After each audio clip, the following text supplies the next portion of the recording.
karakteristik teknologi.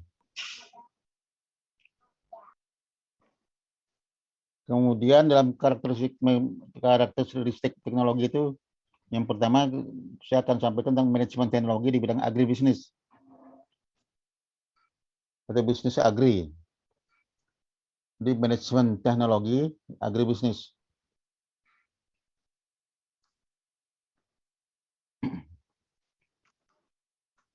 Manajemen teknologi agribisnis tidak hanya mencakup teknis budidaya, ya, tidak hanya mencakup teknis budidaya, mesin pengolah tanah, alat pemanen, mesin pengolahan bahan mentah,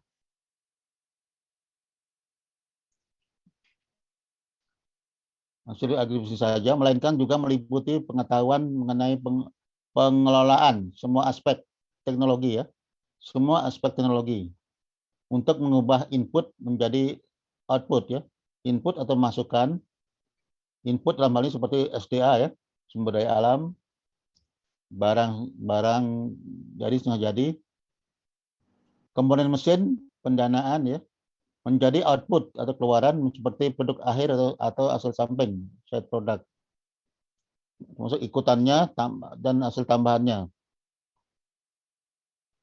yang diproduksi perusahaan sehingga dapat memenuhi kebutuhan konsumen,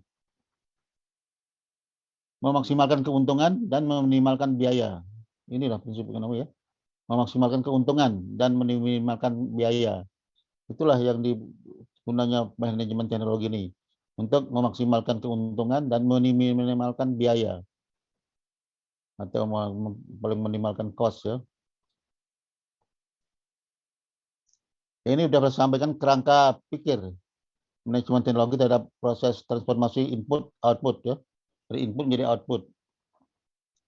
Jadi input disampaikan sebagai atau masukan, ya, bisa berupa sumber daya alam, bisa barang setengah jadi, bisa komponen mesin-mesin, pendanaan, ya. Kemudian untuk mentransformasi menjadi output ini butuh bantuan teknologi, ya, untuk mentransformasi input menjadi output. Butuh peranan teknologi. Teknologi itu meliputi antara lain komponen teknologi, kemampuan teknologi itu sendiri, yang berikut ketiga iklim teknologi, yang keempat infrastruktur teknologi. Output bisa produk akhir tadi atau ikutan produk samping dan jasa.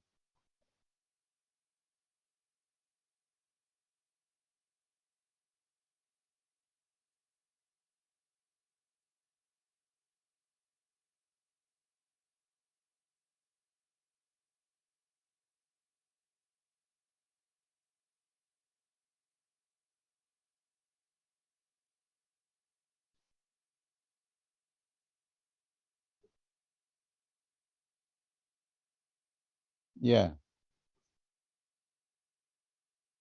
Kemudian adanya manajemen teknologi juga akan dihasilkan inovasi dan kinerja yang diharapkan, ya, untuk dapat melakukan perbaikan produktivitas, untuk melakukan perbaikan produktivitas, ya.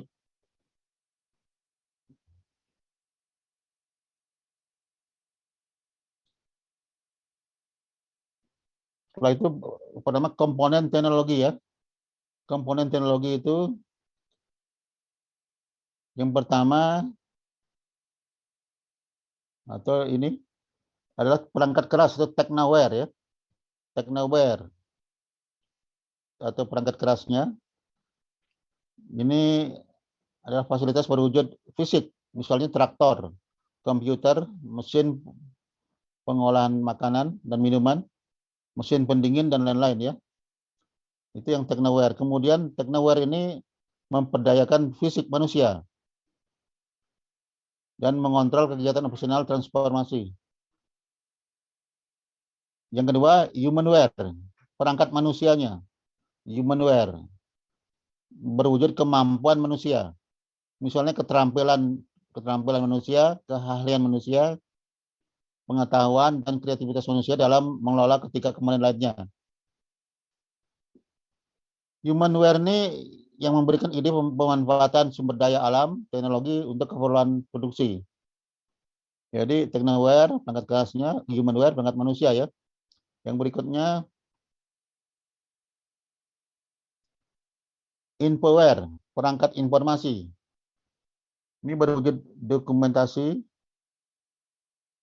fakta, misalnya website di internet, informasi via telepon ya, fax email, fax ya, database konsumen produk agribisnis, buku-buku mengenai pemeliharaan mesin ya. Kemudian jurnal aplikasi teknologi untuk mulai dan seterusnya. Dan infoware ini komponen yang mempercepat proses pembelajaran, mempersingkat waktu operasional, dan penghematan sumber daya. Yang keempat, orgaware, perangkat organisasinya.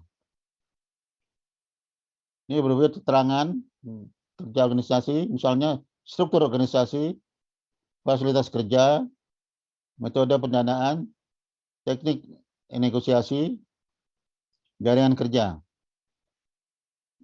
Infoware ini komponen yang mengkoordinir semua aktivitas produksi di semua perusahaan untuk mencapai tujuan yang telah ditetapkan. Ya.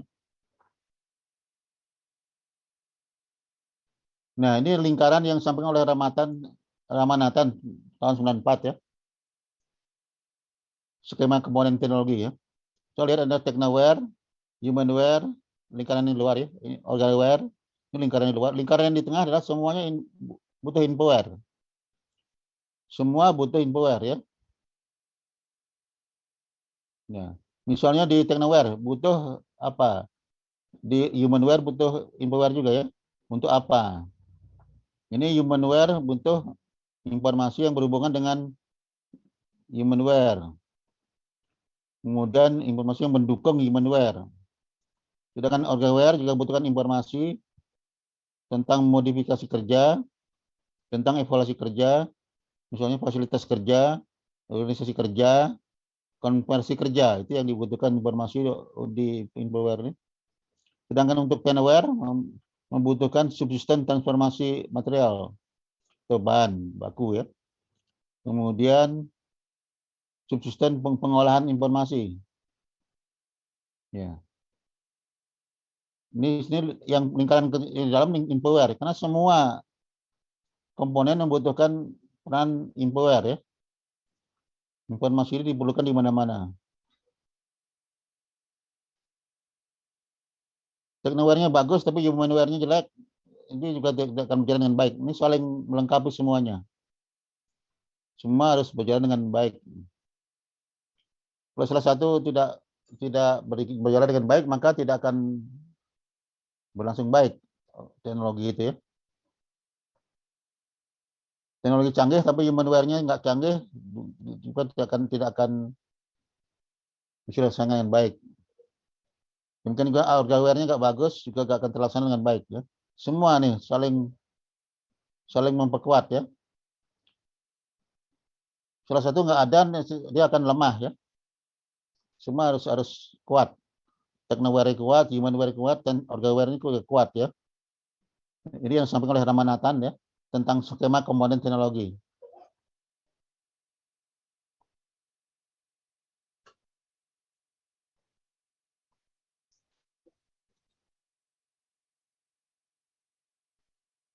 Kemudian setelah itu saya akan menyampaikan pengertian teknologi pengolahan hasil pertanian atau perkebunan atau TPHP itu ya. Yang pertama, TPHP adalah serangkaian kegiatan ya yang dinilai oleh sains dan engineering untuk mengubah hasil pertanian, dalam hal ini perkebunan ya, menjadi produk yang dapat dipasarkan. Jadi kita mengolah harus menjadi produk yang dapat dipasarkan melalui perlakuan khusus, perlakuan kimia, biokimia, fisik mekanis, mikrobiologis enzimatis atau gabungannya. Termasuk di dalamnya adalah pemanfaatan alat dan metode. Kalau kita melakukan pengolahan, harus ada alatnya dan juga metodenya. Tanpa metode tidak bisa mengolah ya.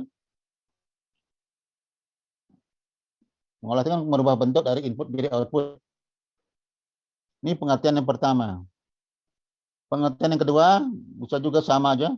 TPHP itu ilmu yang mempelajari teknik atau cara untuk membuat atau mentransformasi bahan-bahan alami yang berasal dari bahan-bahan hasil pertanian perkebunan menjadi produk baru yang memiliki sifat fisik, kimia, dan biologis yang berbeda. Ini sama pengertiannya. Nah ini sebenarnya ini inputnya hasil pertanian dan perkebunan, dan diproses melalui operasi pengolahan menjadi produk jadi atau setengah jadi. Itu juga bahan hasil samping ya. Ini produk hasil pengolahan, ada yang produk setengah jadi, ada produk jadi ya. Setengah jadi CPO itu setengah jadi ya. PKU juga setengah jadi. Kalau yang produk kebun lain seperti karet, karet temah, kram rubber, gaplek, rempah, kopra, semua produk setengah jadi semua. Karena untuk harus diolah lagi untuk bisa dimanfaatkan kebutuhan manusia. Kalau yang produk jadi, kopi bubuk, kakao bubuk, teh kering, ikan dalam kaleng, tembakau, gula kelapa, gula pasir, minyak kelapa, ya, minyak sawit itu, minyak goreng itu juga produk jadi ya.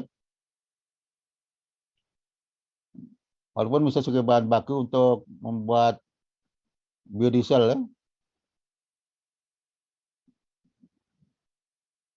Tapi karena bisa dipakai untuk menggoreng, dikatakan sebagai bahan jadi atau final product.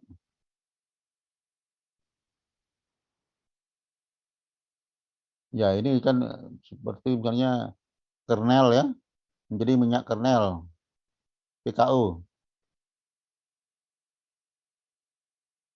Nih, PKU ini ya yang lebih jernih karena tidak mengandung beta karotin ya. Sedangkan yang CPO yang lebih merah coklat-coklatan ya, atau karena beta karotinnya ada di sini. Banyak ada beta karotin ya. Ini dalam pengolahan seperti ini ada input, ada yang pre-processing dulu, dan pengolahan sendiri ada final processing ya. Kemudian menghasilkan hasil olahan langsung ke konsumen. Inilah fase-fase dalam pengolahan ya. Di fase pre-processing, pelakuan pendahuluan, pelakuan pokok, pelakuan akhir. Ini bahan mentah ya, menjadi bahan olahan atau bahan jadi. Lalu sampai ke konsumen. Ya, contohnya kita lihat di kelapa sawit aja. CPO bahan setengah jadi, kemudian di refinery menjadi bahan ini sebagai bahan baku ya, CPO ya, setengah jadi menjadi RBDPO. Dan RBDPO difraksinasi menjadi oleh dan stearin ya. Oke, PFAD ini palm fatty acid distillate ya, hasil dari refinery. Ini semua adalah pengolahan, teknologi pengolahan. Oke, ini maaf ini yang ada di Sinarmas, saya pakai Sinarmas kan dulu yang pertama Sinarmas ya.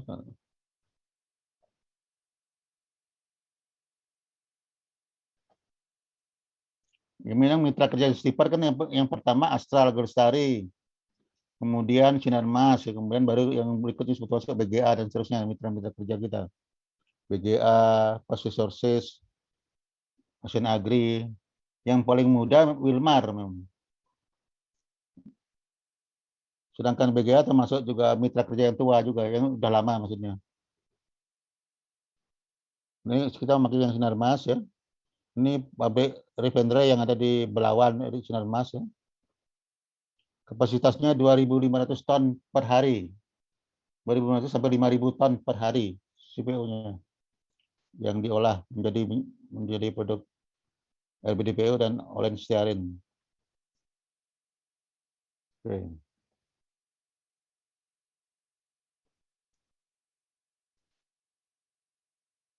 Ya, itu tentang karakteristik teknologi ya, dia harus dibarengi dengan keras perangkat manusianya, humanware-nya, perangkat informasi dan perangkat organisasinya, orgaware-nya ya. Itu biar bisa berjalan dengan baik. Teknologi di pabrik maupun teknologi yang ada di kebun ya, atau di on farm. Baik, Bapak, kalau itu sementara sedikit pengantar dari saya tentang karakteristik teknologi. Kalau ada yang ingin disampaikan silakan.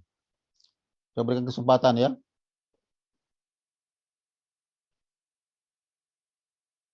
Barangkali ada yang ingin tanya silakan ya.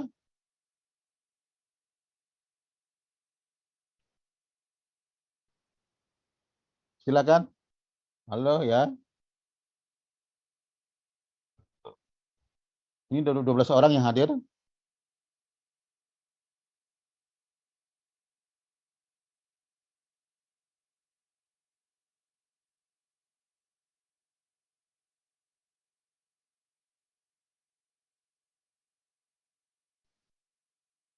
Izin Pak, Silakan Pak Kasbi, silakan. Langsungnya Pak ya. mau bertanya Pak, Silakan ya. Ya. bisa dijelaskan nggak Pak proses pengolahan yang sekarang lagi tren itu kan dari CPO ke biodiesel atau sejenisnya Pak? Hmm. Mungkin bisa prosesnya bagaimana gitu Pak, Oke, singkatnya. yang sekarang yang meningkatkan green diesel ya. Green diesel yang Ya, nilai yang menggunakan apa namanya? Katalisator merah putih itu yang dengan ITB. Green iya diesel Pak. ya. Oke, green diesel ya. Nah, inilah kelebihan dari lemaknya sama lemaknya eh, sawit ya. Kita kelebihan beda dengan lemak yang lain ini ya. Rantai-rantainya cuma dipotong dikit aja udah bisa menjadi biodiesel ya. Ini kalau sudah lihat nanti asam lemaknya biodiesel, asam lemaknya sawit ya, asam palmitat. Masih ingat Pak, asam palmitat itu rantainya berapa itu? 16 ya? 14 atau 15? 14 ya. Ya, itu dipotong dikitnya bisa bisa menjadi udah metil ester atau biodiesel ya. Ya. Ini kan dari bahan bisa dari SPO, bisa juga dari RBDPO, lebih mudah ya RBDPO. Lebih cepat dari RBDPO ya. Atau bisa juga CPO yang sudah degaming, yang sudah dihilangkan gumnya. Di CPO yang dihilangkan gum atau getahnya, mengalami atau degamer ya. Makanya nanti kalau memang ini pabriknya berjalan dengan baik, nggak perlu lagi untuk food misalnya, maka pabriknya PKSI Bapak akan ada tambahan, nanti ada degaming. Bukan CPO sekarang ini yang hasilnya nanti CPO yang sudah mengalami degaming, penghilangan gam, Pak. Nanti PKS-nya akan ada tambahan satu lagi, prosesnya namanya degaming. Yang di refinery itu kan ada degaming, penghilangan gam atau getah atau fosfatidanya itu. Ya. Dan ini kelebihannya apalagi asam lemak bebas nggak masalah. Walaupun tinggi pun Bapak punya FFA 50 pun nggak masalah untuk membuat biodiesel ini. Jadi buah restan, buah yang lama di pohonnya itu nggak apa-apa, mungkin tertunda pemanennya nggak apa-apa. Kalau untuk biodiesel ini, untuk yang non food, ini juga kabar bagus ini. Kalau bisa jalan dengan baik ini. Sekarang kan baru baru B30 ya, B30 tadi B20, B30, kalau bisa B40, B50 nanti. Apalagi Pak Presiden mengatakan B100 itu, wah itu nanti petani sawit akan semua akan apa? Akan senang ya, karena harga TBS akan naik lagi, akan naik. Petani akan tersenyum Pak. Itu karena sawitnya nggak perlu lagi buru-buru dipanen itu enggak, karena ALB nggak masalah itu. ALB tinggi nggak masalah untuk buat biodiesel ini, khususnya green aptur, green diesel ya. Kalau green aptur lebih lebih tinggi lagi teknologinya, ya. Udah expert teknologinya itu.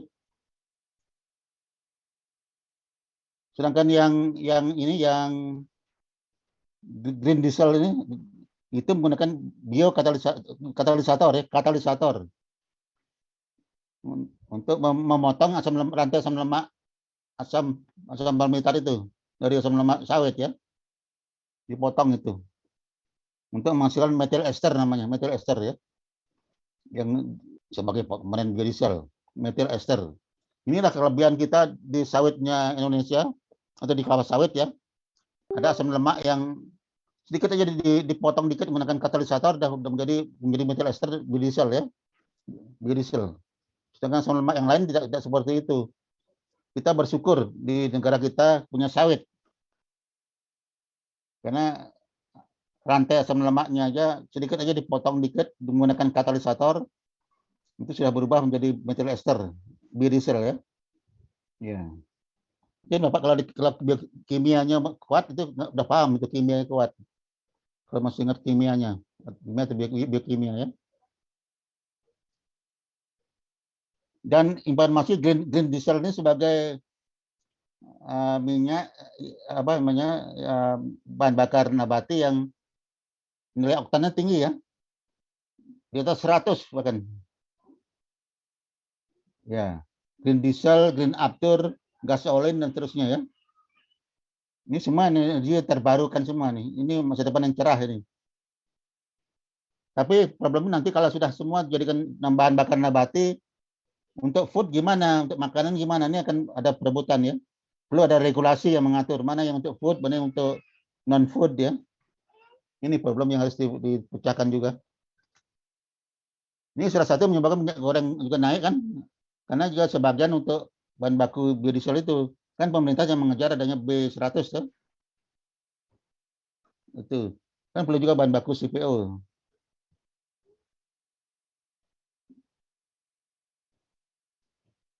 Di gambaran seperti itu Pak, dikit Pak Kosbi kira-kira gambarannya sederhana sekali, sangat sederhana. Dari rantai asam lemaknya kelapa sawit ya, minyak sawit ya, asam palmitatnya ya, itu di katalisator istilahnya dipotong menggunakan katalisator ya. Ini yang mahal katalisnya ini. Ini setiap negara punya rahasia di dalam katalisnya ini. Ini ada hak patennya ya. Belum bisa dipublikasikan secara telanjang gitu tentang katalis. Ini ITB yang mendapatkan ITB dengan kerjasama dengan Istighfar ya.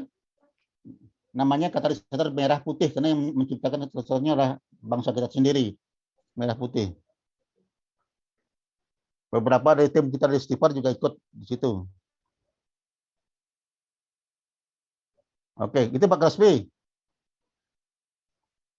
Halo, tadi Pak Kasbi ya, Pak Kasbi. Malam Pak Kasbi. Malam Pak Kasbi. Halo Pak Kasbi. Halo, halo.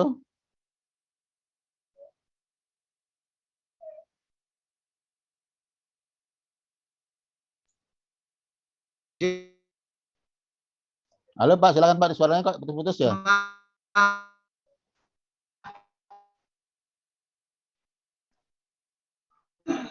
Halo Pak.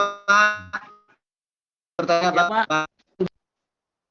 Halo, silakan sini siapa nih? Coba Pak Rudi ya? Itu Pak Andri, nanya ke Pak Andri. Silakan siapa sih? Silakan ya, saya dengarkan. Pak Bagus, saya nanya Pak ya. Yeah. Bukan nanya, ya apalah. Ingin dapat masukan lah dari Pak Bagus lah. Ya, silakan Pak. Gini Pak, kita ini kan kebetulan kami bersebelas ini kan basicnya agronomi ya. Ada beberapa yang basicnya apa itu satu orang yang basicnya administrasi. Ya, Jadi Pak. ini Pak, di mata kuliah manajemen teknologi pengolahan hasil pertanian ini kan kalau di bidang kita kan artinya kan kita ada pabrik kelapa sawit ya Pak. Tapi kita ini kelemahan orang-orang agronom ini Pak. Kadang-kadang sampai pada level manajer gitu, itu belum punya kompetensinya cukup untuk istilahnya memahami ataupun kalau memahami secara umum daripada pengolahan kelapa sawit mungkin bisa, tapi kan kalau menurut saya harusnya kita pun sebagai orang di lapangan tuh, orang agronom itu mengetahui titik-titik walaupun nggak semua secara overall karena mungkin itu orang engineering ya, tapi mestinya kita tuh punya punya di masing-masing station tuh kita punya, oh kalau di rebusan tuh yang perlu diperhatikan ini. Nah, kita ini kan nggak selama jadi manajer ya Pak, dan nanti siapa tahu kita Ya. sudah jadi general manager, sudah jadi region head yang juga Iya, iya. juga membawahi pabrik walaupun kita nggak punya basic engineering tuh, tapi kita punya titik-titik krusial tuh. Kalau di kebun kan kalau mau mengelola panen dengan baik, ibu segala permasalahan adalah pusingan panen. Jadi kalau orang bisa mengelola pusingan panen, berarti dia secara umum bisa mengelola pusingan panen kayak gitu. Kalau di perawatan tuh rotasi dan seterusnya. Nah kalau di panen, di pengolahan itu kan pasti ada titik-titik krusial. Itu yang sebenarnya yang kami perlukan Pak. Artinya misalnya di seriser itu bla bla bla bla ininya. Kalau di press itu apa? Kemudian nanti di apa itu klarifikasi, kemudian di boiler dan seterusnya. Kemudian itu yang mungkin yang kalau saya rasakan ya di lapangan tuh kita kurang mendapatkan istilahnya pembelajaran yang formal gitu Pak. Ya kalaupun kita sedikit-sedikit tahu ya, kayak saya sedikit tahu, nggak banyak. Tapi saya tahunya ya karena sering ke pabrik waktu saya masih askep dulu. Kebetulan dulu pimpinan saya kan jadi ketua SPO gitu, sering saya ikut-ikut ngecek pabrik jadi tahu gitu. Tapi kalau istilahnya ada yang titik krusial yang kita bisa kontrol kan itu lebih bagus Pak. Artinya kalau ke sini yang dilihat ini, ke stasiun ini yang dilihat ini gitu. Nah jadi istilah itu Pak, tahu sedikit tentang banyak ya Pak. Iya. Atau apa? Atau banyak tentang tahu sedikit tentang banyak lah kayak gitulah. Kira-kira gitu Pak. Iya. Karena Pak Rudi ya. karena kita Bagus. nggak seterusnya Pak levelnya manajer enggak, karena kita kan mau jadi GM, mau jadi apa, pasti kita tetap akan dituntut untuk menguasai itu. Baik, betul Pak Rudi ya. Rudi Sumanto ya. Bagus, pertanyaan ini Bapak sudah melakukan, tapi mungkin butuh polesan teori dikit aja sebenarnya. Semua ada melaksanakan semua kan mestinya. Saya yakin Bapak ada prakteknya sudah ya. Mungkin polesan teorinya mungkin perlu dikit tambahan, dikit dipoles saja gitu. Jadi lengkap, sempurna. Kalau di on farm kan ada kan GAP itu ya. Good Agriculture Practices ya. Sedangkan kalau di pabrik adanya ACCEP ya. HACCP, mesti ingat ya Pak ya. HACCP. Oh ya. Hazard Analysis and Critical Control Point ya. Gimana teknisnya? Critical Control Point-nya ya. Jadi HACCP ya. Hazard Analysis ya. Jadi hazard itu bahaya. Potensi bahayanya di mana di pengolahan itu ya. Di critical point-nya di mana? Oke. Kalau di PKS kan sudah jelas Pak ya. Yang kritikal ini kan pertama di sterilisasi, sterilizer, ya, perebusan TBS. Ya. Dan kuncinya di situ kuncinya. Kuncinya pengolahan sawit di sterilisasi atau perebusan. Karena fungsinya itu mematikan enzim di sana kan, enzim lipase itu Pak, perebusan itu kuncinya untuk mematikan enzim lipase. Karena enzim ini yang menyebabkan naiknya FFA atau ALB, asam lemak bebas. Dengan perebusan enzim itu akan tidak aktif, inaktif ya. Kalau perebusannya kurang bagus pasti akan tidak bagus, akan memperoleh ALB yang tinggi nanti. Karena enzimnya belum mati ya. Ini perlu diperhatikan critical control point-nya di sini, mulai dari perebusan. Termasuk juga kalau bahan baku pasti ya. Di dalam pengolahannya di perebusan itu di pengaturan suhu dan tekanannya, suhu dan tekanan dari perebusan. Kalau Pak Rudi pernah di pabrik tuh Pak? Pak GM, Rudi GM ya? Iya Pak. Baik. Ya saya pada beberapa tahun terakhir ya bertanggung jawab juga ke pabrik. Iya. Ya, cuman kan tetap juga Pak ada beberapa hal yang mungkin perlu secara teoritis lah dari Bapak ditambahin lah. Sama teman-teman yang lain kan mungkin perlu juga itu Pak. Iya. Di perebusan itu critical control point-nya yang pertama di perebusan. Di berapa suhu dan tekanannya. Itu kan ada 3 peak ya, triple peak. Triple peak. Ya, peak pertama, peak ketiga, kedua, ketiga ini harus berjalan dengan baik triple peak-nya. Nah, itu harus ya. Setiap gini Pak, setiap pabrik itu kan pasti dibedakan sterilisernya kan Pak. Tipe sterilisernya ada yang vertikal, ada horizontal, ada yang continuous. Oke, ada yang ya kalau yang vertikal ini kan dia mesti buah kan jatuh ya. Ini juga kritik juga karena buah jatuh itu secara vertikal ke perebusan ini juga menyebabkan juga kurang bagus, ada buah yang rusak ya.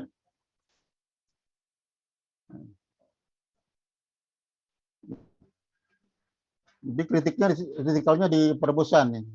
Baik yang di vertikal maupun di horizontal ya, yang continuous ya. Oke. Itu Pak di perebusan. Jadi kalau perebusan sudah berhasil, artinya 90% pekerjaan di pabrik sudah selesai itu. Di perebusannya sukses ya. Waktunya berjalan dengan baik, suhunya baik, cepat ya. Di 90% pekerjaan di PKS di pabrik kelas sudah selesai itu. Ini sudah bagus, artinya tinggal 10% toh yang lain-lain ya, pengaruh yang lain. Jadi 90% sudah berhasil kalau perebusannya sudah bagus. Karena critical control point-nya di perebusan. Itu di sterilisasi ya, sterilizer. Betul, itu di ACCP itu betul sekali ya. Asset analysis and critical control point-nya itu kita harus temukan.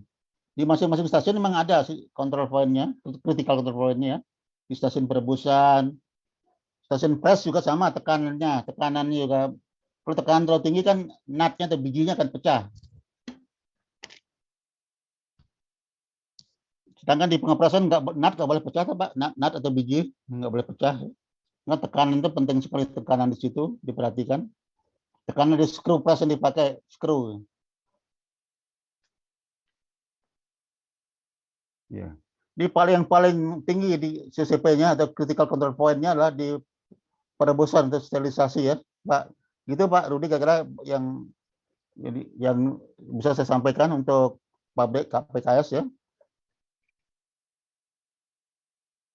Ini sudah pasti sudah dilakukan oleh Bapak di lapangan sudah ya. Dilakukan semua. Ya, tinggal tadi mungkin sedikit tambahan teori ya. Itu semua sudah ada kalau jadi di internet itu mudah sekali sudah nyarinya.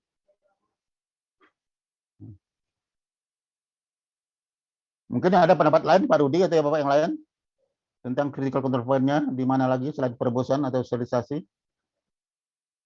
Ada nggak? Yang kerja di pabrik silakan, monggo ada nggak pendapat lain?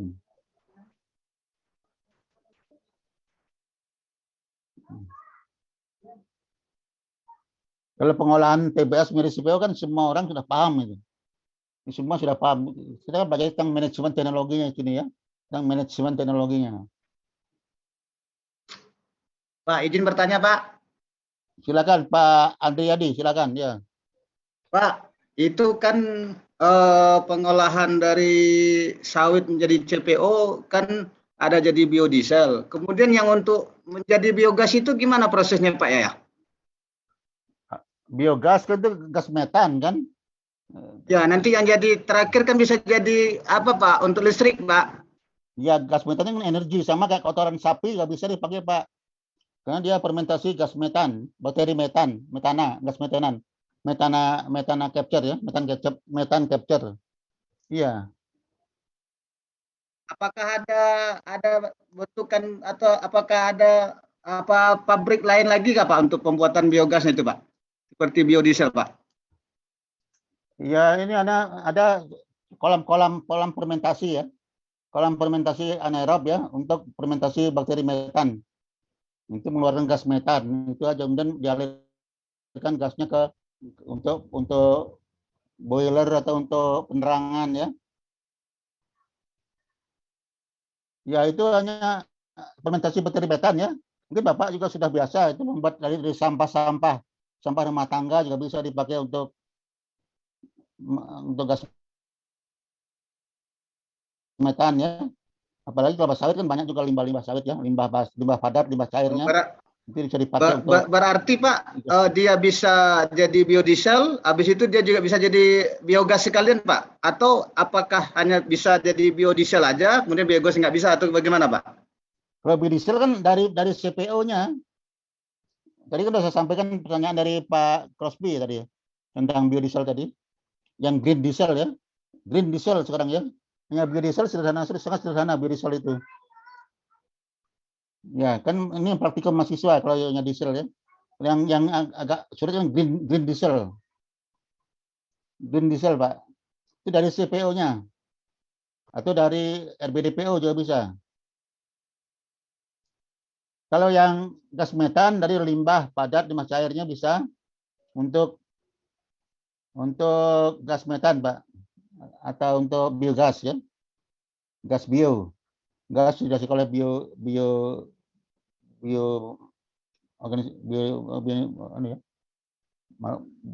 ya.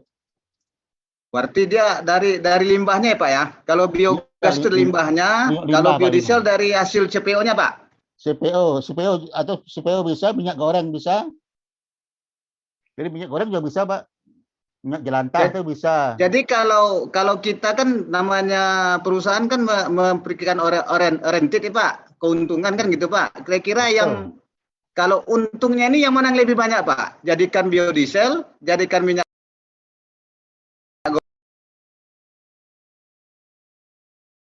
goreng, atau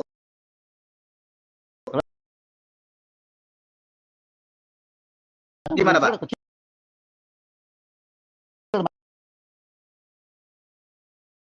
Di perusahaan yang mulai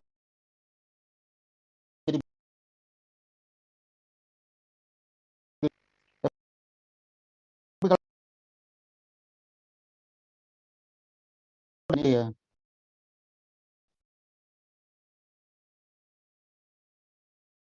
Pak.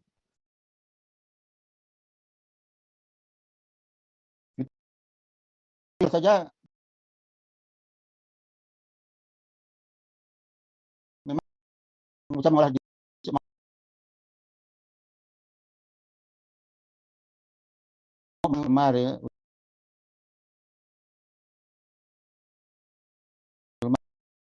Kumai.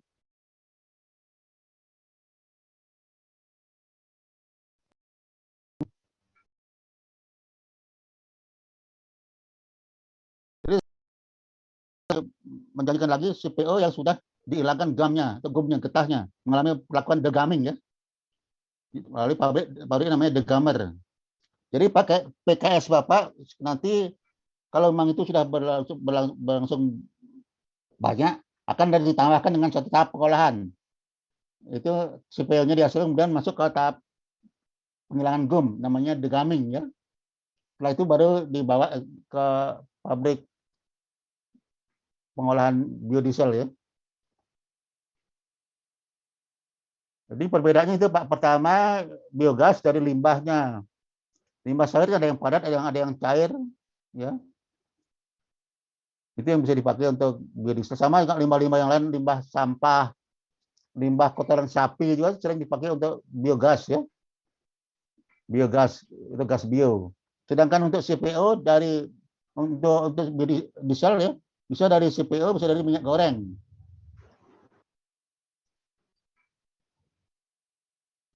Tapi kan Pak, ada saya pernah dengar info Pak, kalau seandainya kita jadikan biodiesel, apalagi kita kerjasama dengan Pertamina, itu kan harga biodieselnya kan hanya cuma 7.000 8.000 Pak.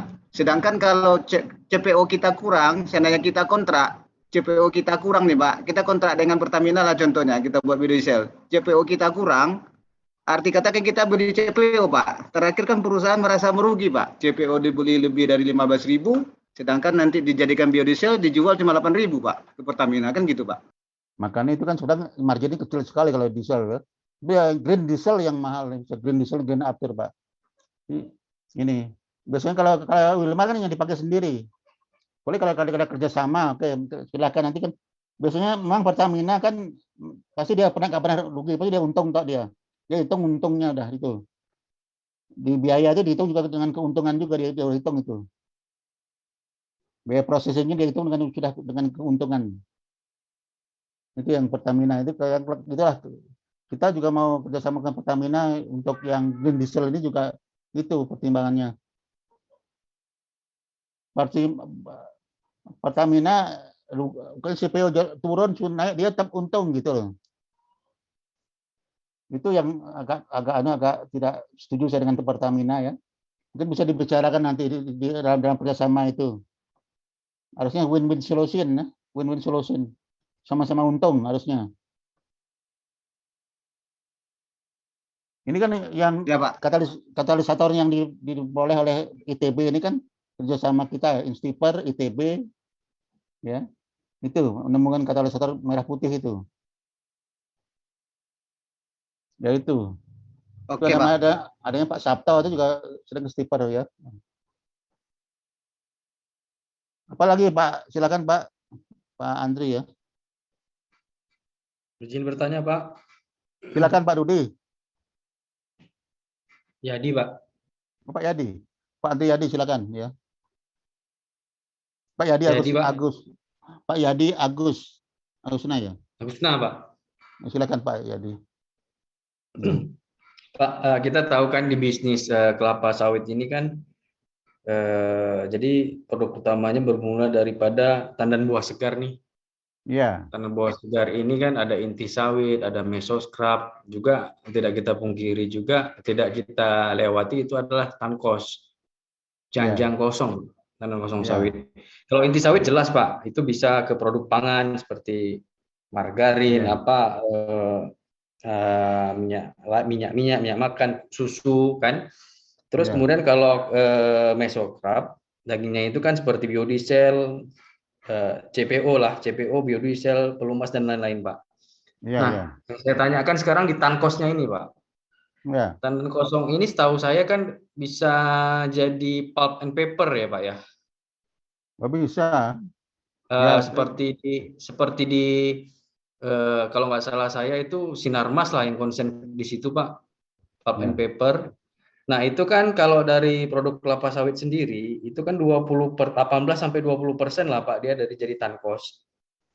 Nah, yang saya tanyakan, seberapa besar Pak, persentase jadi kertas itu Pak, dan bagaimana sistem pengolahannya dari tandan kosong? Kenapa hanya Sinarmas, dari sekian banyak perusahaan, hanya Sinarmas yang konsen di pulp and paper jika itu menguntungkan? Terima kasih Pak. Baik, bagus Pak Andri. Pak Yadi, maaf Pak Yadi. Pak Yadi, itu tankos atau jankos itu kan yang paling banyak kandungannya selulosa ya. Selulosa atau serat yang tidak larut. Selulosa, baik hemiselulosa maupun selulosa ya. Seperti juga di kayu pinus, semua sebagai pulp, bahan dari pulp, bahan kertas ya. Karena mengandung selulosa. Itu serat ya. Yang dipakai itu bahan membuat kertas, membuat kain dan seterusnya, serat ya. Itu kan diolah jadi bubur atau pulp ya, pulp yang dipakai itu bahan baku kertas. Itu sederhana ya, karena mengandung serat selulosa ya. Memang selain selulosa, serat juga dipakai untuk pulp juga sebagai untuk untuk alkohol ya, atau etanol. Itu kan selulosa itu kan dia polisakarida di karbohidrat yang memiliki rantai polisakarida lebih dari 10 ya, polisakarida. Itu bisa untuk bahan alkohol ya, selulosanya, atau untuk etanol, bisa juga untuk pulp kertas itu karena tankos itu mengandung selulosa namanya ya, mesti ingat Pak ya, atau hemiselulosa, serat ya. Serat yang tidak larut, serat itu yang dipakai untuk bahan pulp kertas atau kain rayon dan seterusnya. Dan juga bisa juga dipotong-potong menjadi alkohol ya, perubahan selulosa menjadi etanol atau alkohol. Itu bisa juga, banyak penelitian mahasiswa itu tentang itu, dari tankosnya sawit untuk alkohol. Yang lain juga untuk alkohol banyak sekali ya. Yang mengandung semua dari bambu juga sebagai alkohol juga, karena mengandung selulosa ya. Selain untuk pulp kertas juga, misalnya untuk pulp atau bahan baku dari kertas, karena mengandung selulosa, intinya mengandung hemiselulosa atau selulosa, Pak. Itu dari tankos atau jankos ya. Tankos. Yang kedua apa lagi ya, Pak? Jadi lupa saya tadi pertanyaannya. Dari aspek bisnisnya, Pak, kalau misalnya kita produksi per hari misalnya nih, Pak, kosnya ada 100 ton misalnya gitu, Pak. Ya. Nah, itu kira-kira dari segi bisnis, dari 100 ton itu bisa menghasilkan berapa kertasnya itu, Pak ya? Nanti bisa dihitung, Pak ya, nanti ya. Nanti bisa dihitung yang jelas prospek di kelapa sawit itu kan tidak hanya tankos. Dan tempurung Ya. juga tinggi, tempurung atau kernel atau apa namanya? Ya. Tempurung atau cangkang ya. Cangkang. Ya itu kan juga besar sekali potensinya. Yang paling tinggi mana beta karotin, Pak. Beta karotin ini provitamin A ini sangat tinggi. Jumlahnya 1000 ppm itu. 1000 miligram per 1 kilogram sawit. Itu beta karotinnya. Ini hilang sama pengolahan ini. Kalau ini sangat mahal ya. Kan kandungannya 1000 ppm, 4 per million. Itu 1000 miligram dalam 1 liter. Itu duit semua itu. Itu hilang sama pengolahan CPO maupun pengolahan minyak goreng, itu hilang semua. Jadi itu mahal itu. Sebagai provitamin A untuk penglihatan ya. Itu juga kalau bisnis itu besar sekali, Pak. Kalau itu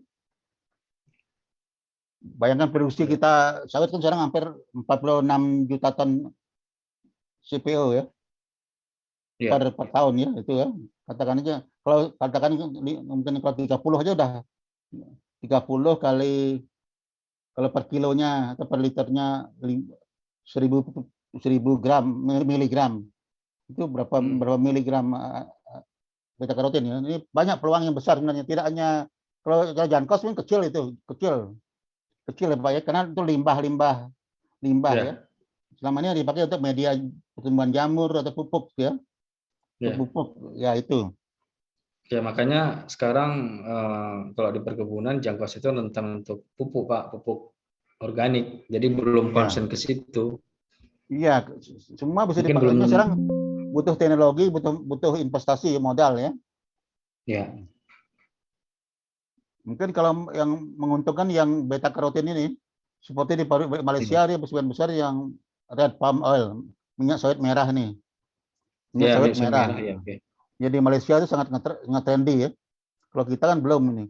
Dulu pernah Sinarmas membuat RPO atau red palm oil, kayaknya terus berhenti itu, nggak jalan pabriknya.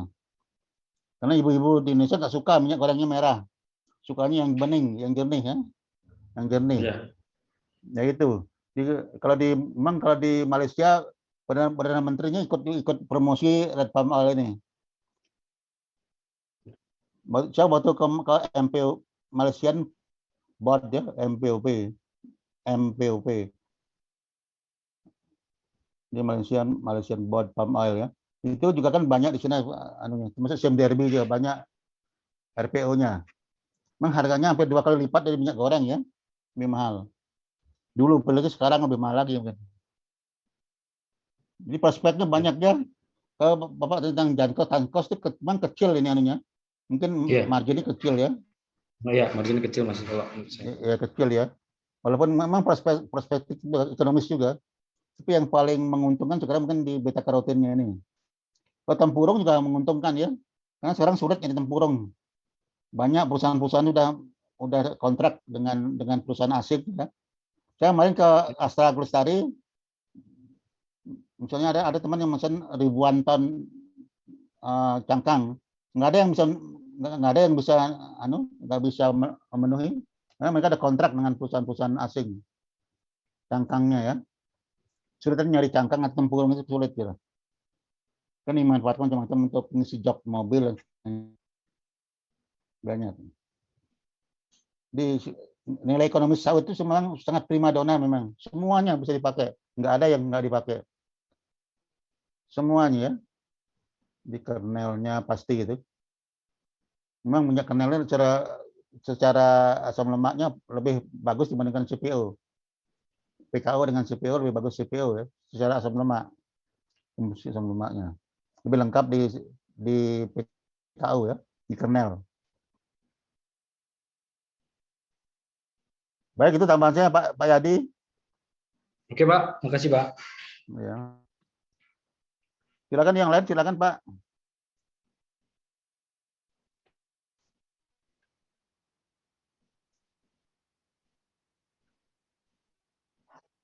Ini justru saya ingin mendapatkan pengalaman dari Bapak semua di kebun, gimana di pabrik atau yang di tempat Bapak bekerja, di apa kita diskusikan ya. Mungkin Bapak dapat punya informasi yang untuk kita belajar bersama untuk semuanya. Ya. Silakan ya. Bapak kan sudah JM, udah minimal manajer kan. JM kan udah hebat sekali itu, udah pengalamannya banyak sekali.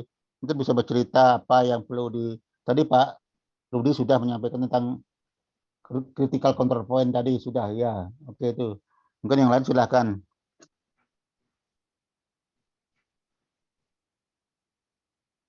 Tentang GAP atau GAP di kebun ya. Good Agriculture Practices. Kalau accept-nya atau HACCP-nya di pabrik ya, pengolahan di manufacturing, di manufacture. Saya persilakan yang lain silakan ya.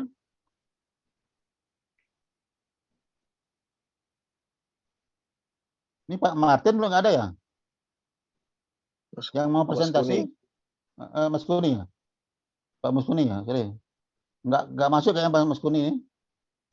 Kok masih nyiapin bahan presentasi Pak? Pak Mas Kuni.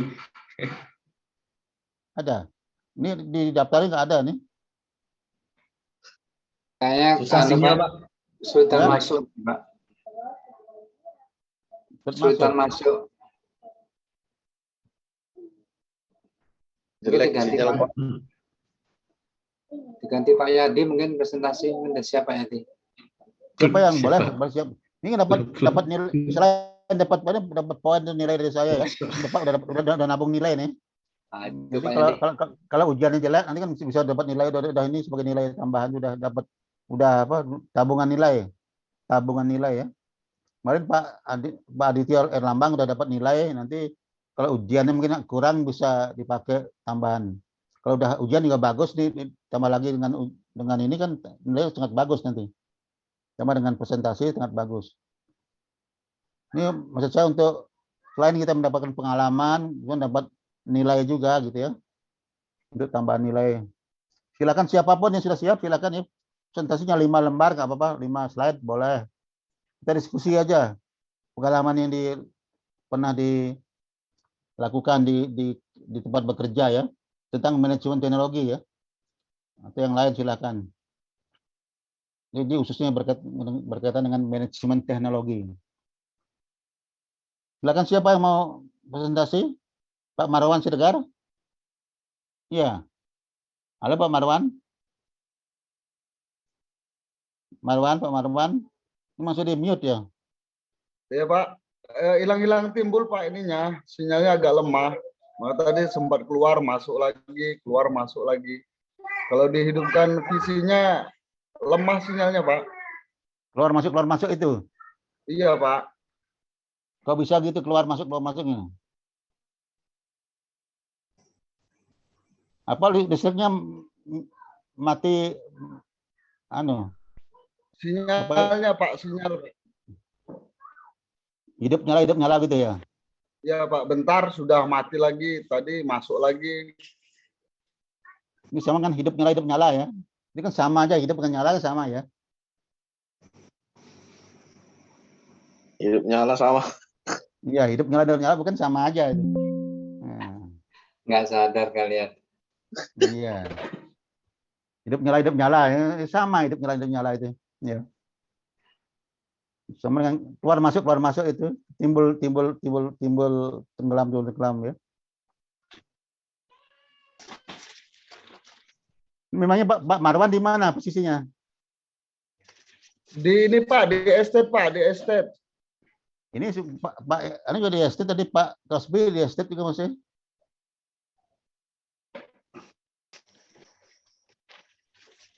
Oke, silakan. Siapa aja boleh kan ya. Kita diskusi. Oh, ini Pak Mas Kuni ada nih Pak Mas Kuni. Halo Pak. Halo Pak, selamat malam Pak. Baru bisa muncul ini Pak. Tadi keluar maktub juga Pak. Oh, keluar masuk juga, bukan hidup nyala. Ya, saudaraan lah Pak. Hah? Ya beda Pak. Hidup nyala ini kan Naik turun, Pak. hidup terus. Sinyal kita naik turun Pak. Jadi itu kendalanya Mas Pak. Itu sinyalnya Pak Mas Kuni ya? Naik turun. Iya Pak. Oh, yang belum malam Pak ini. Naik turun terus. Sekarang coba sinyal dicari Pak. Kalau udah naik semua. Sudah bisa Pak belum Pak Mas Kuni? Sekarang udah bisa dipakai belum? Silakan Pak Mas Kuni kalau mau presentasi ya. Bisa dimulai Pak Mas Kuni. Siap nggak Pak? Belum Pak. Tadi saya pakai HP. Ini saya pakai HP. Tadi pakai laptop malah berat sekali mengangkatnya Pak. Oh gitu. Saya bisa, Pak. Silakan. Pak Marwan. Pak Krosby, Pak. Oh, Pak Krosby, silakan Pak Krosby, silakan Pak Krosby. Wajahnya baru muncul ya, silakan Pak Krosby, silakan. Oke, kalau gitu kalau Pak Mas Kuni karena sinyalnya kurang bagus, sekarang yang Pak Krosby ini sudah bagus, dari tadi sudah siap muncul. Orang Batak nggak pernah penakut ya. Orang Batak mesti berani ya, pengabaian lagi. Takut juga lah Pak. Ketua Limpul itu Pak. Orang Batak di mana-mana ada orang Batak kan? Ketua Limpul. Iya. Oke, Pak Krosby silakan ya, silakan. Ya, saya sharing Pak pemanfaatan mekanisasi ya, dalam agronomi Pak. Oh ya silakan. Ini kan mekanisasi ada GAP-nya, Good Agriculture Practice-nya. Ya. Silakan Pak. Kita dengarkan bersama Bapak-bapak sekalian. Ini Pak Krosby Pangabaian akan menyampaikan presentasinya. Silakan kita dengar bersama. Silakan kita diskusi nanti. Ya. Silakan. Izin share Pak. Oke, bisa di stop share Pak ini Pak. Stop. Oh, bisa stop ya. Oke, sudah. Ya. Silakan.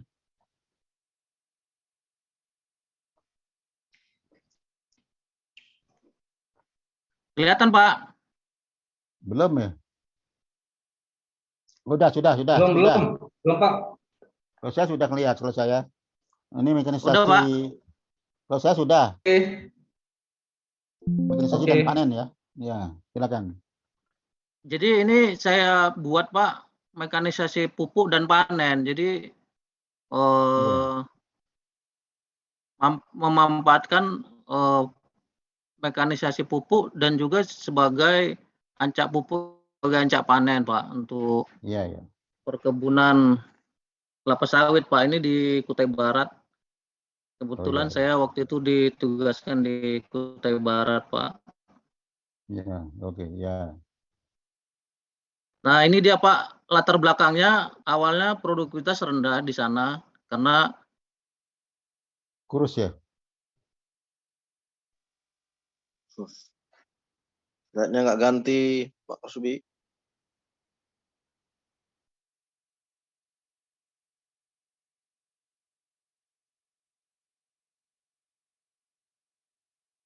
Kok berhenti Pak Krosby? Silakan Pak Krosby, terus Pak Krosby. Krosby ya. Pak, apa nih Pak? Nyalanya hilang. Oh, ya, kalau nyala hilang benar. Kalau nyala hidup sama itu.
Gimana Pak Crosby? Masih kendala ya?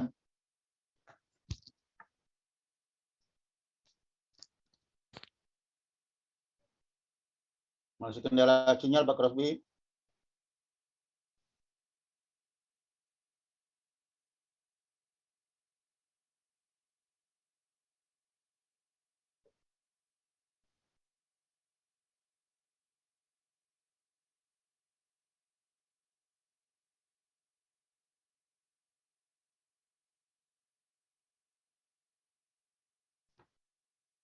Ini Pak Crosby menghilang, langsung hilang ya. Sinyal kurang bagus ya.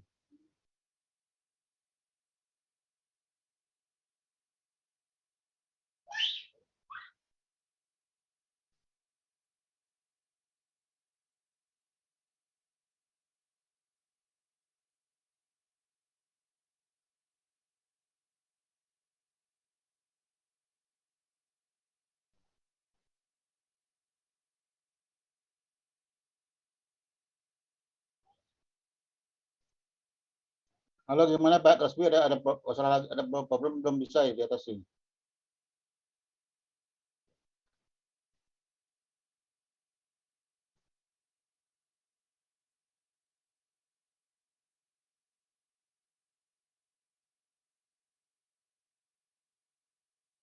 Ini sepertinya Pak Crosby ke sinyalnya nggak bagus juga. Memang hujannya masih hujan, memang masih hujan ya. Hujan, angin, ini mengaruhi sinyal ya.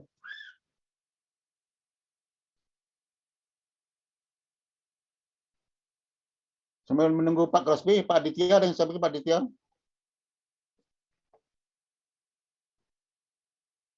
Pak Aditya Lambang, Pak. Ini Pak Crosby udah muncul nih. Halo Pak Crosby. Belum ada Pak. Pak Crosby udah bisa tuh Pak. Iya, silakan Pak Crosby, silakan. Sinyalnya agak susah.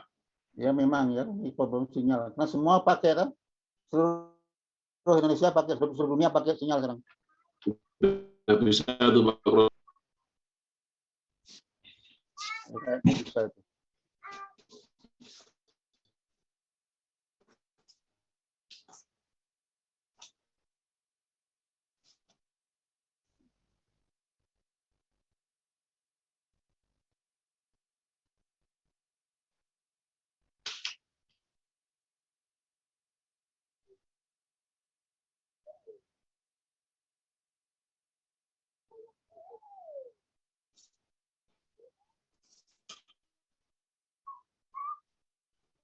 Malam Pak. Belum muncul ya Pak, belum. Pak Crosby belum muncul Pak Crosby ya. Belum muncul. Ah ini sudah silakan. Ya, izin Pak. Silakan lanjutkan.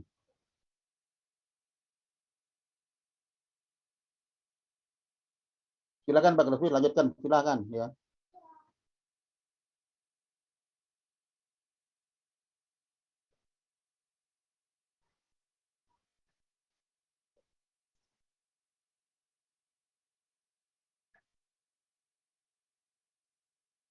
Silakan dilanjutkan.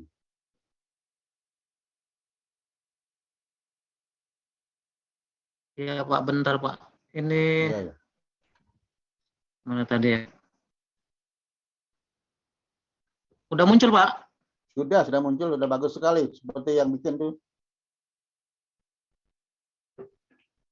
Iya, jadi asal latar belakangnya itu kita waktu itu tingkat kesulitan tenaga kerja karena kondisinya jauh. Kemudian juga outputnya kalau pakai manual itu rendah sehingga cost-nya tinggi.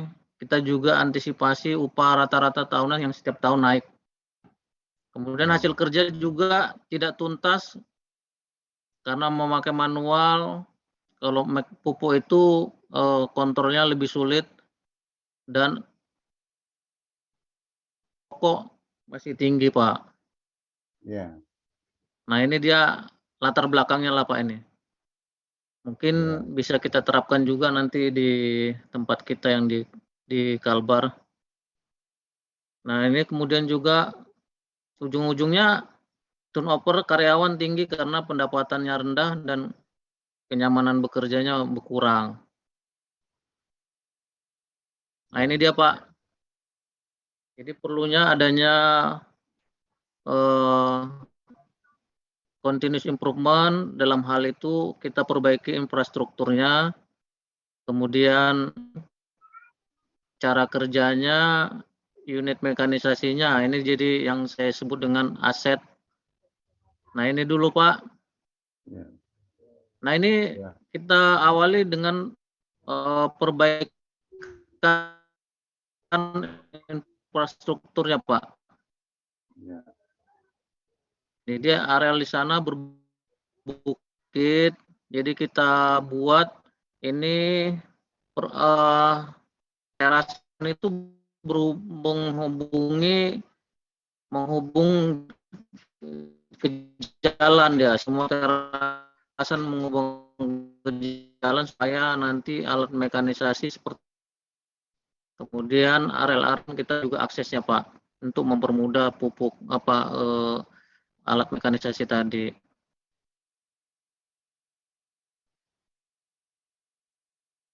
Nah ini Pak yang untuk areal datar, pembuatan pasar kumis, kemudian juga gorong-gorong yang ada parit-paritnya kita buat jalan masuk MDEC tadi. Nah ini tugas-tugasnya, jadi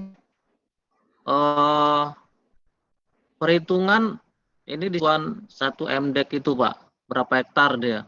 Nah, jadi idealnya 5.000 hektar itu berapa hektar gitu Pak. Slide-nya Dimana, oh, Pak. Yap, iya Pak RH. Ya, saya kira tadi belum berubah slide-nya. Sekarang udah berubah sekarang. Tadi belum berubah Pak ya? Ya udah, sekarang udah. Nah, ini udah ya Pak, lama. izin Pak. Silakan ya. Nah ini yang konsep lama dan konsep baru. Jadi dulu itu konsep lama itu masih di bawah ASCAP atau asisten. Kemudian juga kalau konsep baru sekarang itu yang bertanggung jawab adalah manajer terhadap MDEC spreader itu dengan tanggung jawab satu kebun itu 5.000 Pak.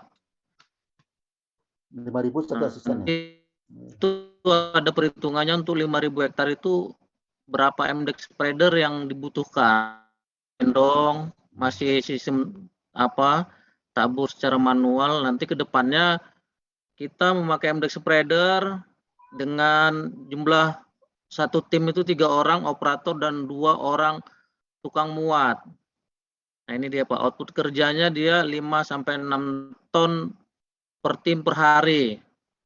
Ini dia Pak perbedaan antara manual dengan mekanis.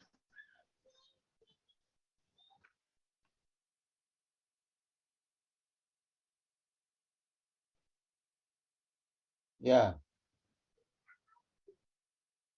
Lanjut Pak, lanjut silakan ya. Atau per util perlapan pokok ke depannya kita memakai spreader. Nah, ke depannya lagi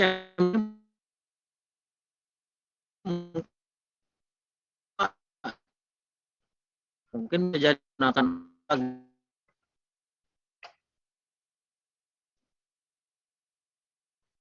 Masih putus-putus suaranya Pak.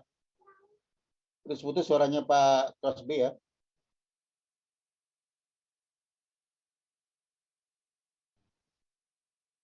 Halo Pak Crosby. Putus-putus suaranya. Hilang lagi Pak Crosby nih.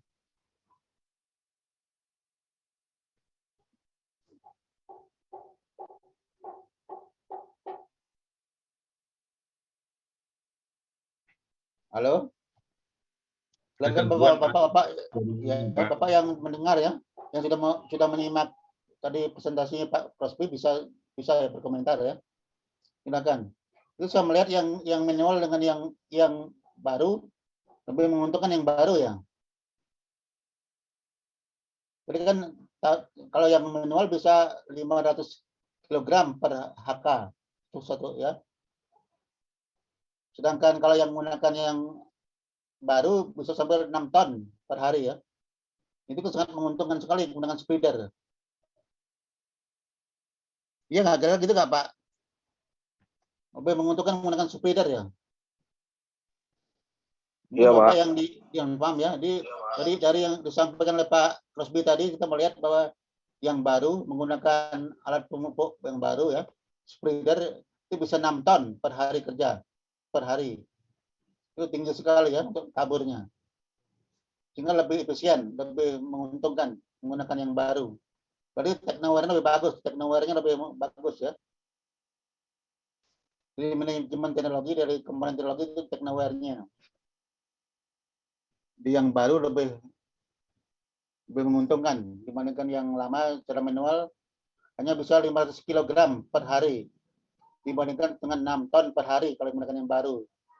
Itu yang saya lihat dari datanya Pak Rosby ya. Halo Pak Rosby, malam Pak. Gimana Pak Rosby? Ini wajah Anda muncul wajahnya Pak Rosby. Hilang lagi nih Pak Rosby.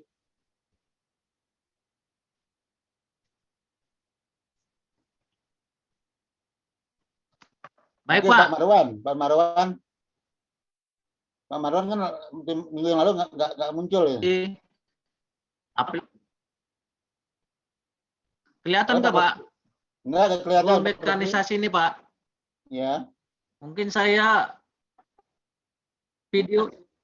videonya saya off dulu Pak, videonya. Boleh. Tadi saya kan melihat sudah adanya 4 poinnya.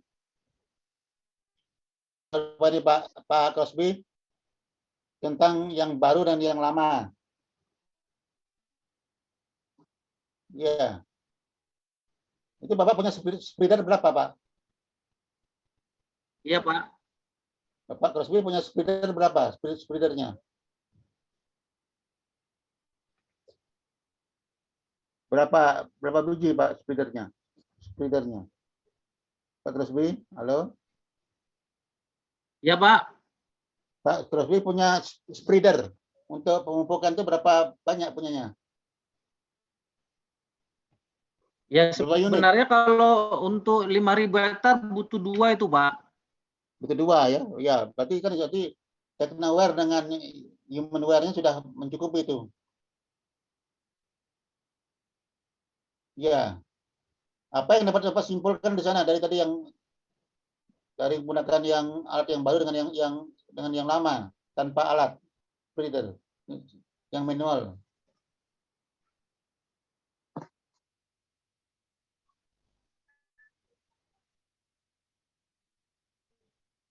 Apa Pak Rosby?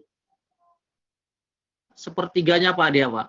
Kalau kita menggunakan manual, kos kita mupuk itu untuk tabur itu Rp600 kilogram. Sih ya. Jadi lebih menguntungkan menggunakan mesin nih Pak ya. Menggunakan mekanisasi itu penting kalau gitu. Untuk meningkatkan produksi harus menggunakan mekanisasi yang baik, yang lebih modern ya.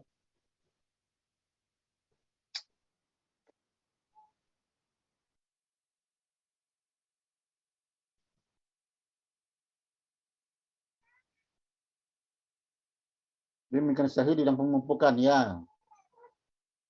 Teknologi pemupukan.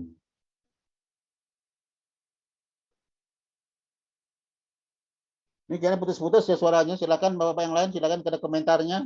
Kita diskusi bersama. Kan kebanyakan yang di on farm ini ya. Khususnya penggunaan mekanisasi, alat mekanisasi. Karena perluasan lahan nggak mungkin karena adanya moratorium ya. Pasti perlu mekanisasinya harus diperbaiki, ditingkatkan. Karena meningkatkan produktivitas nggak mungkin lagi dengan perluasan lahan ya. Karena adanya moratorium. Paling dengan intensifikasinya, termasuk mekanisasinya.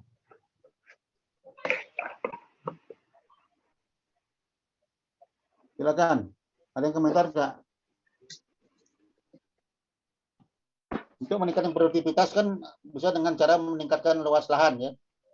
Tapi hal itu kan sulit terjadi karena adanya moratorium penghentian sementara ya perluasan lahan ya. Karena moratorium di kehutanan juga. Pasti untuk meningkatkan produktivitas dengan intensifikasi. Ini membutuhkan mekanisasi yang bagus ya. Sekarang seperti itu. Jadi simpulan dari ya, silakan Pak Rusbi. Silakan yang berkomentar, boleh, yang lain pun boleh silakan ya. Itu tadi Pak Rusbi sudah memancing, memberikan ide ya. Pak. Silakan Pak. Silakan siapa nih? Pak Lam Jonar. Pak John. Pak John ya? Silakan. Ini suaranya hampir nggak dengar saya. Silakan Pak.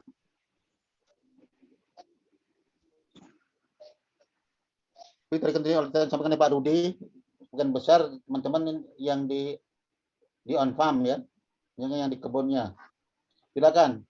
Tadi Pak Rusbi sudah memberikan memancing ide, pengumpulan ide tentang mekanisasi kelapa sawit, perkebunan kelapa sawit ya, khususnya di Kaltim kasusnya, kebunnya Berjaya yang di Kaltim. Silakan, saya persilakan. Silakan kita bahas bersama itu.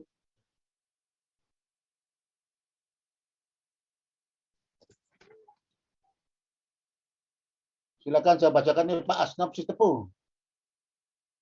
Pak Asnab. Ya Pak, malam Pak. Ya Pak. Gimana silakan komentarnya tentang tadi presentasinya Pak Rusbi. Apa yang bisa diambil di sana, dipetik informasinya dari presentasinya Pak Rusbi. Ya, silakan. Dari presentasi Pak Rusbi mengenai mekanisasi aplikasi pemupukan Pak. Spider juga nggak pernah punya pengalaman memakai spider ataupun MDEC. Memang Pas itu di mana di Kalteng ya? Di Kalbar Pak, sama Pak di IBG ya Pak, di perumahan kebun. Sama dengan kebun, Pak. Oh. Karusudi. Oh iya. Pak Rusbi. Dekatnya Jadi, Pak Wedi ya. Iya sama Pak Crosby, sama Pak Yoka Pak juga Pak, satu kebun. Oh iya. Moga lanjutkan ini. Pengalaman menggunakan spreader ataupun MDEC seperti yang disampaikan Pak Crosby Pak, memang ya utamanya ya karena kita kesulitan sekarang ini tenaga kerja, ya salah satu cara kita beralih ke mekanisasi.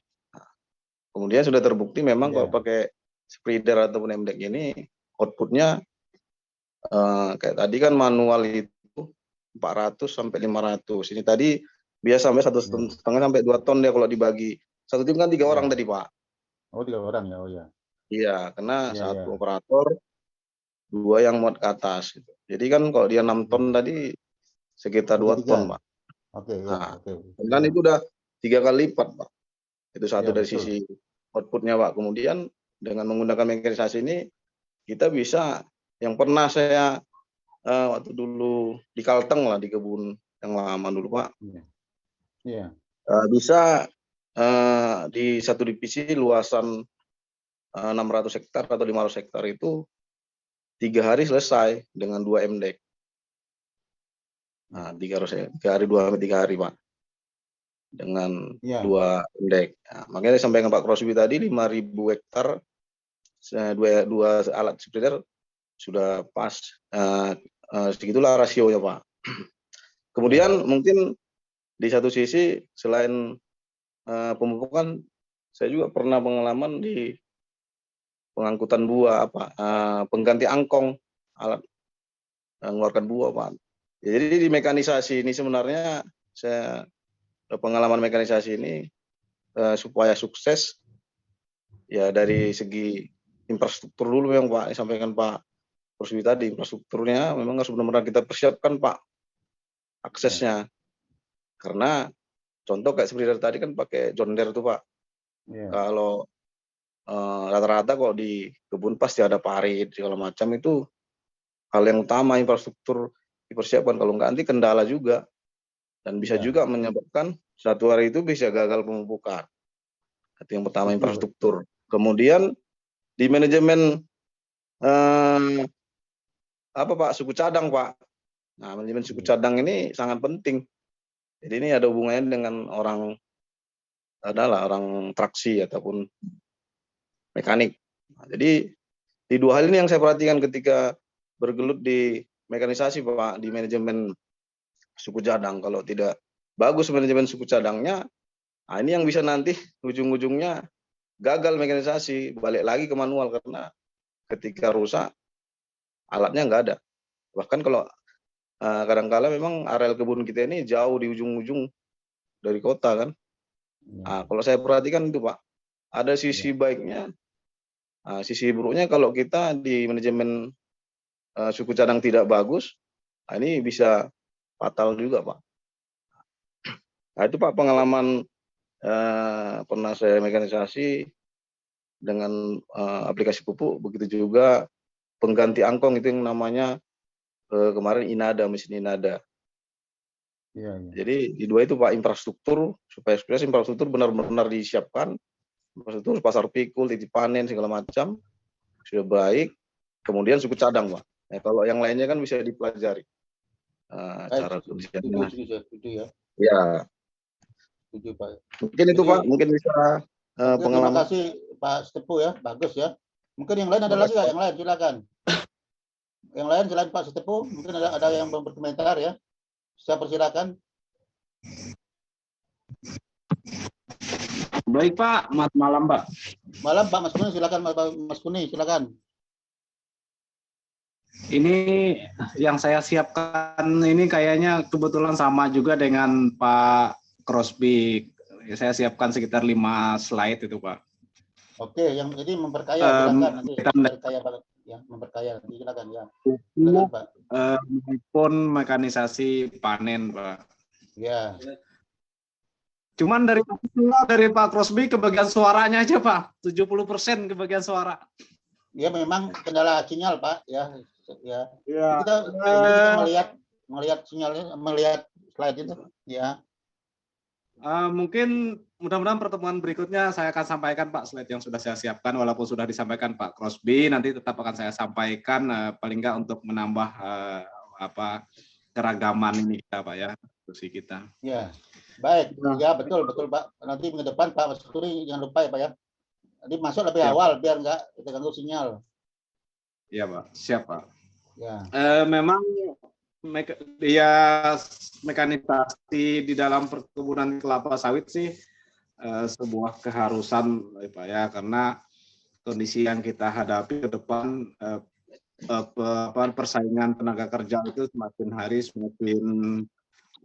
semakin berat, mencari tenaga kerja juga semakin susah, ditambah lagi upah tenaga kerja kan setiap tahun pasti mengalami kenaikan gitu.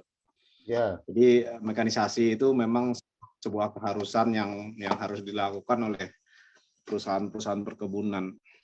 Nah, cuman yang pernah kami alami Pak, cuman masih proses Pak ya, proses waktu itu sampai 3 tahun 4 tahun kita menjalankan khusus di panen.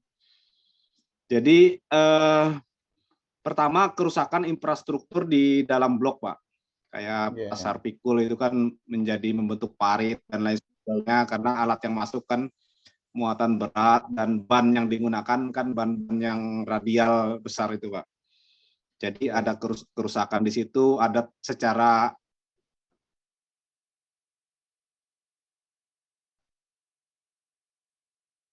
Ya.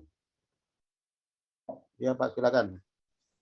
Pak Andri. Ya sempat putus. Nah, secara agronomi juga yang sempat kita amati ya terjadinya terputusnya akar-akar yang di permukaan karena apa itu. Kemudian secara agronomi yang di atas itu semacam kumbang-kumbang itu ya mungkin karena setiap minggu kita masuk sekali kan 7 hari sekali. Kebisingan maupun polusi di dalam blok itu. Nah, ada waktu itu Pak sempat terjadi selama 2-3 tahun berturut-turut itu terjadinya penurunan produksi yang cukup signifikan Pak. Itu yang pertama.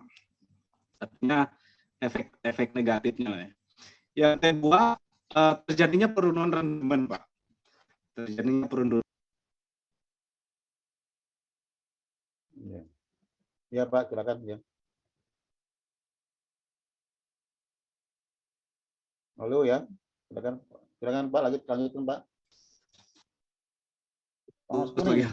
Adanya penurunan rendemen alami waktu itu Pak, karena bantingan.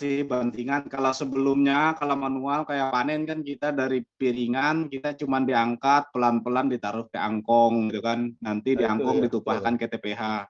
Dia mengalami hanya pada saat pemuatan, hanya pemuatan dari TPH ke dump truck, itu aja terjadi bantingan. Nah, dengan mekanisasi dari piringan dia sudah mengalami bantingan, Pak. Dari piringan dia mengalami bantingan ke dalam traktor itu, bak traktor. Kemudian dari bak traktor mengalami lagi bantingan ke dalam bin itu, Pak, ke dalam bin itu, sehingga rusak dia. Hampir.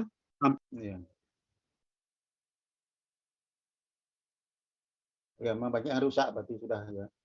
Itu meningkatkan ALB, rendemen juga turun. Ya Pak, terus lanjutkan. Masokap itu karena terlalu banyak banting.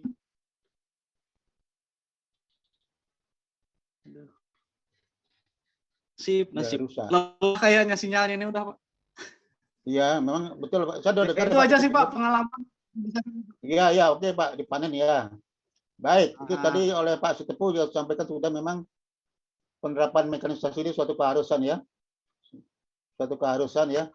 Jadi mekanisasi ini bukan menggantikan pekerja, tapi bukan menghilangkan pekerjaan, bukan menggantikan pekerja ya biar lebih efisien ya. Karena untuk meningkatkan produktivitas nggak bisa lagi dengan meningkatkan perluasan lahan, udah nggak bisa. Jadi dengan intensifikasi kan, jadi penggunaan mekanisasi ini suatu keharusan. Di pemupukan, di panen termasuk juga ya, di panen ya. Jadi sampaikan juga dengan menggunakan mesin, jadi technoware-nya berjalan dengan baik, juga humanware-nya berjalan dengan baik, juga termasuk perlu juga orgaware-nya, organisasinya. Jadi organisasi dalam penyiapan alat yang rusak dan terusnya. Itu juga perlu kan. Jadi Bapak Ibu Bapak terapkan nanti terang manajemen teknologinya di sana. Semua membutuhkan infoware di situ. Ya. Jadi buktinya kalau komponen teknologinya berjalan dengan baik, pasti akan naik produktivitasnya.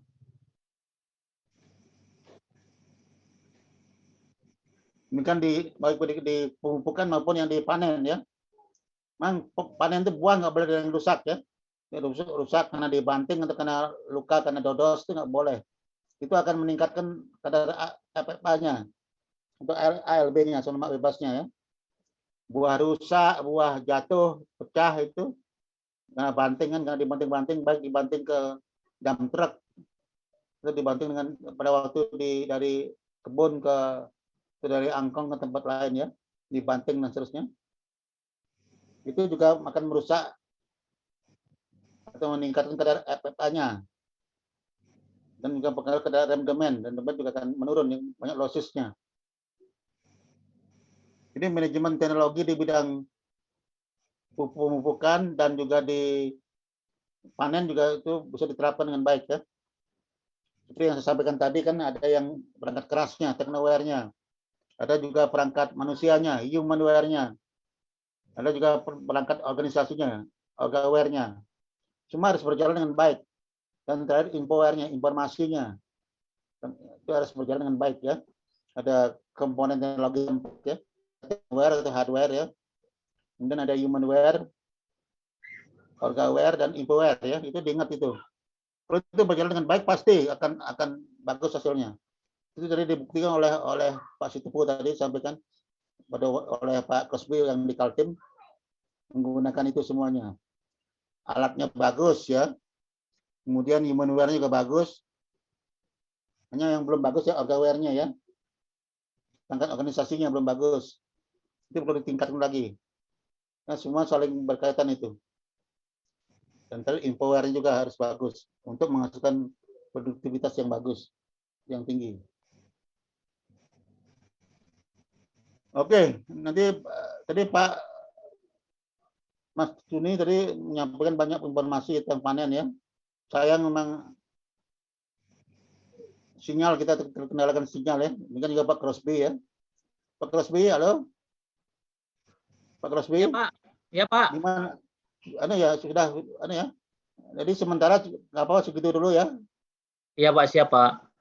Nanti akan ditambah lagi diperkaya oleh Pak Mas Juni nanti karena materi hampir sama katanya. Minggu depan ya. Siap Pak, siap. Ya minggu depan ya.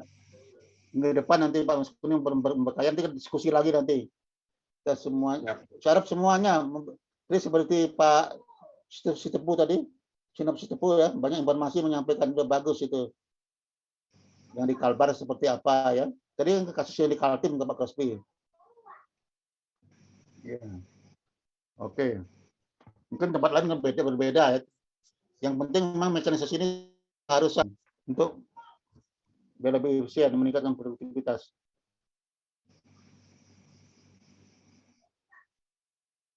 Pak Yokananda, halo. Pak Yokananda, Pak Ketua Kelas. Masih ikut diskusi, masih ikut di kita? Masih Pak. Sinyalnya agak susah Pak. Memang sinyalnya nggak bagus ya, nggak nyaman, nggak bagus. Ini pertemuan yang ketiga ya, Bapak sekalian. Di minggu depan pertemuan yang terakhir, karena pertemuan kelima kita ujian. Pertemuan kelima saya beri ujian. Jadi tinggal sekali lagi pertemuan. Ya. Makanya saya bilang silakan rebutan untuk kita diskusi untuk mendapat nilai tambahan ya. Artinya Bapak kalau ujiannya kurang bagus, diskusinya baik, presentasi baik, dan juga banyak memberikan masukan, memberi informasi itu juga poin saya memberikan poin Bapak sekalian. Ini kan saya sambil belajar juga, sambil mengenal wajah Bapak sekalian semua, juga sekalian untuk belajar juga. Ya, beberapa saya sudah hafal ya. Sampai sekarang saya belum melihat Pak Marwan suaranya. Pak Marwan, halo? Ya Pak, ya Pak. Dulu temannya siapa namanya dulu yang teman berdua tuh? Andri Pak. Andri Pak. Andri Adi. Sekarang di mana Pak Andri? Di estate Pak. Besok kami udah berpisah Pak. Besok kami udah berpisah Pak. Oh gitu. Oh iya. Oke. Udah satu tempat lagi Pak. Nah, gimana Pak Marwan? Ditinggal Pak Andri? Ya Pak, dapat tugas baru Pak, mulai besok Pak. Udah berpisah sama Pak manajer Pak. Ini Pak Marwan nggak usah sedih ya? Ya Pak, ya Pak. Tetap semangat ya. Malah senang dia. Tetap semangat. Itu yang diharapkan. Oke. Ada pesan-pesan untuk Pak Marwan, Pak Andri? Andri? Ya Pak, selamat untuk Pak Marwan dipromosi jabatan Pak. Yang kedua, ya semoga di tempat yang baru Pak Marwan lebih sukses lagi. Itu aja Pak. Oh ya itu Pak. Gimana Pak Marwan? Terima kasih Pak Andre, ilmunya selama ini sudah 4 bulan ini yang diberikan kepada saya. Mudah-mudahan semangatnya Pak Andre itu tertular ke saya Pak. Nah, itu yang saya suka dari Pak Andre Pak. Semangat kerjanya itu Pak. Menular ya. Tertular ya. Oke, bagus ya. Ya Pak.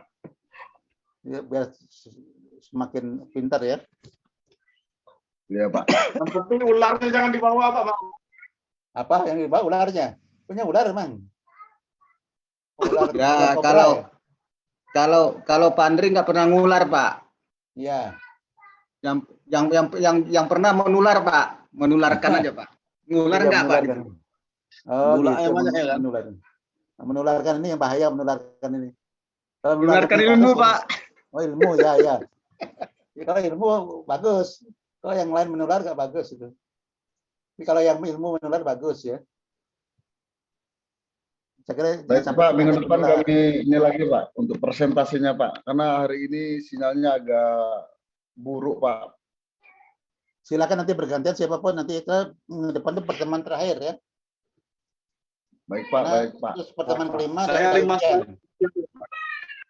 Silakan nanti kan yang sudah baru Pak tadi apa Pak yang sudah siapa aja ya? Pak Adit Adit sama sama Pak Crosby, Pak. Aditya Erlambang ya. Hari ini tadi Pak Crosby. Oke, bagi yang belum silakan. Ini Pak Mas Kuni, siapa lagi silakan nanti. Baik Pak, Belum baik. selesai. Baik Masih- Pak. Masih latar belakang. Nanti saya kalau tanya Pak Prianto atau Pak Wedi Sulistyo mungkin atau Pak Johan, wah hebat BGA saya bilang gitu nanti. Hebat semua ya. Karena kemarin ketemu Pak Johan, kemarin jadi ke Jogja Pak Johan Sukardi, Pak Kamsen juga, Pak Wedi Sulistyo, semua ke Jogja, Pak Prianto ke Jogja semua. Halal bihalal. Ya. Nanti saya kalau ditanya gimana di BGA nanti mahasiswa BGA saya bilang sih hebat-hebat semua. Siapa? Karena GM semua kan, jadi hebat semua. Jadi saya bilang saya mau belajar dari teman-teman BGA atau gitu. Oke. Baik ya. Hari ini cukup sekian dulu ya Pak ya, udah jam 9 ya. Ya Pak. Ya Kita Pak. malam ya. Baik ya. Ya nanti minggu depan silakan selain Pak Mas Kuni siapa semua boleh ya untuk mendapat nilai tambahan ya. Baik, Pak. Tambahan nilai maksudnya. Siap Pak. Siap. Ya. Siap, Pak. Kemudian pada pertemuan kelima saya beri ujian. Ujian tertulis. Ada contohnya nggak Pak? Ujiannya tertulis ya seperti ini. Tertulis ini kan semua yang Bapak Ibu alami itu akan keluar. Ya. Pakai Itu yang menceritakan pengalaman Bapak Ibu di tempat bekerja aja ya. Ini open ujiannya book, Zoom jadi juga, semua Pak. dia bisa dibuka. Semua bisa dibuka, apa-apa buka laptop boleh, internet boleh, buka baju boleh ya, silahkan. Karena Zoom juga ujiannya, Pak. ya, Ya, gimana ya, Pak ya? ya ujiannya Ini orang lima asing nanya nih, soal. Pak. Ya, Ujiannya, Pak, ujiannya. ujiannya ada 5 soal nanti. Tidak ada yang ya. kalau Bapak sudah pengalaman pasti akan mudah menjawabnya. Baik, Pak. Yakin lah. Kan Yakin, tadi bilang kalau- Pak. Pengalaman Pak. closing. Pengalaman. Mungkin perlu dikasih contoh-contoh Pak. Ya Kisi-kisi contoh ya, Pak. misalnya Kisi-kisi Pak. ya tentang manajemen teknologi di Iya, Pak. Kisi ujian S2, Pak. Kalau S1 dulu kan SKS, Pak. Sistem kebut semalam. S3 kan lebih ke penalaran ya, S2 ya. Lebih ke Iya, aduh, Pak. penalarannya. Lebih Yang nggak bisa ngasihkan nggak punya nalar berarti. lebih menjawab secara pribadi ya.